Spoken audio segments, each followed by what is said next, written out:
Thank you so much. Thank you, Rosie, for every word. It's wonderful to be here. So I want to tell you a story about a story, and it starts with these few lines. Once upon a memory, at the end of the Mediterranean Sea, there lay an island so beautiful and blue that the many travelers, pilgrims, crusaders, and merchants who fell in love with it either wanted never to leave or try to tow it with hemp ropes all the way back to their own countries. Legends, perhaps, but legends are there to tell us what history has forgotten. And I think for us writers, storytellers, this part is very important, what has been forgotten. Yeah? We, of course, love stories, we love language, we adore words, but I believe we should equally be interested in silences.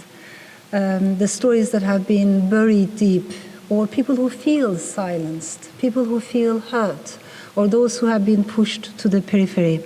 And this subject was very important for me when I wrote this novel. But I'm going to be very honest with you. I wish you had seen my agent's face when I told him I'm going to write a novel, and in the middle of this novel there's going to be a tree, a fig tree, and this tree is going to talk. I saw this flush of anxiety crossing his face, and I was anxious too, because it's a risk. You know, if you make a tree talk in a book, and if it doesn't work, then the whole structure collapses.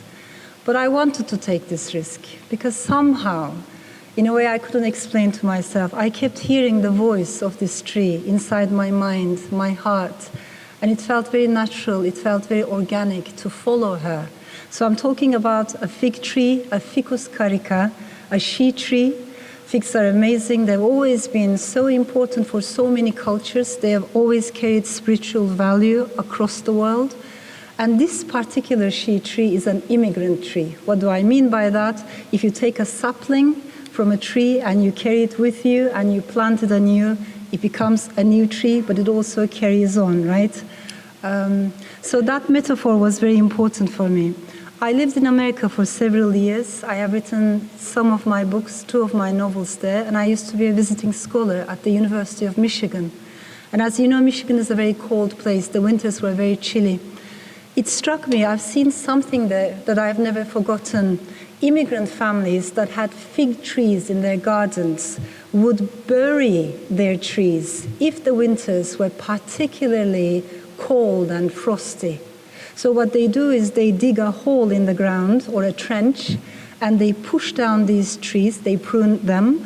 The trees lose some of their roots, that's also an interesting metaphor, but enough roots remain, and then you gently push the trees down, you cover them with organic material, and there they remain for weeks, sometimes for a month, and come next spring you unearth these trees. And this is how they survive. And that metaphor of burying and unearthing was very important for me in order to chase these silences that I was referring to earlier. So the tree that I'm mentioning is brought from Cyprus to the UK in my book. Cyprus, as you know, is a beautiful island with beautiful people north and south, but it's also a place that has experienced partition, division, and still to this day it is divided along ethnic and religious lines. So on the one hand you have Turkish people, mostly Muslim. South you have Greek people, mostly Christian, right? And depending on whom you talk to, there are wounds still not healed, and there are clashing memories. As a writer, how do you even approach such a delicate subject without yourself falling into the trap of nationalism and tribalism? And it was the fig tree that gave me that opportunity. So this metaphor of burial and unburial was important also because in Cyprus, you might be aware of this, there's an organization called CMP. It is the Committee on Missing People. And it is established by United Nations, but it's Greek Cypriots and Turkish Cypriots, the islanders, who are doing the real work. Many of their volunteers are women.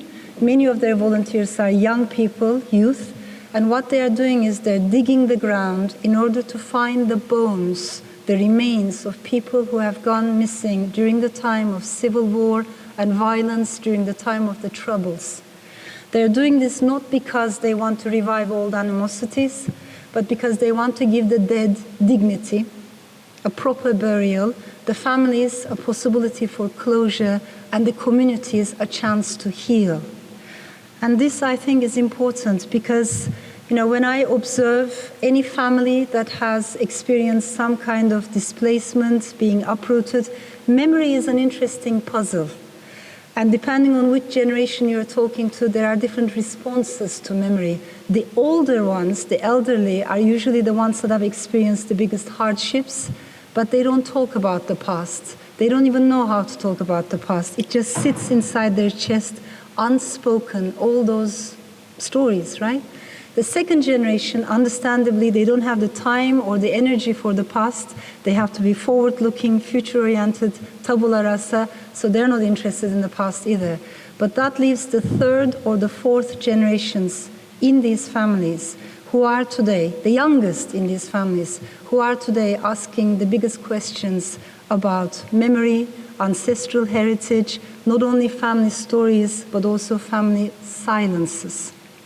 So the work that CMP is doing is, I think, is interesting not only for Cyprus, but for many people from all over the world, from Chile to Guatemala to Spain, and so on. But coming back to the immigrant families or any family that has experienced some complexity, I think in every family there's at least one memory keeper. And I would like to believe that writers are the memory keepers of their own societies and of their own times. What we do is we try to take the wounds and we try to turn it into words. We take the silences and we turn them into stories. And we see and we observe the hatred and the division, and we try to turn it into love and empathy. And as we do this, we try to bear in mind that as human beings, we're not above nature, we're not outside of nature, right? We're not the most clever species as we like to think we are. I think we're only a small part of a very delicate ecosystem. And trees have a lot to teach us. At the end of the day, I think writing literature is all about observing these connections and respecting these connections. Thank you so much. Thank you.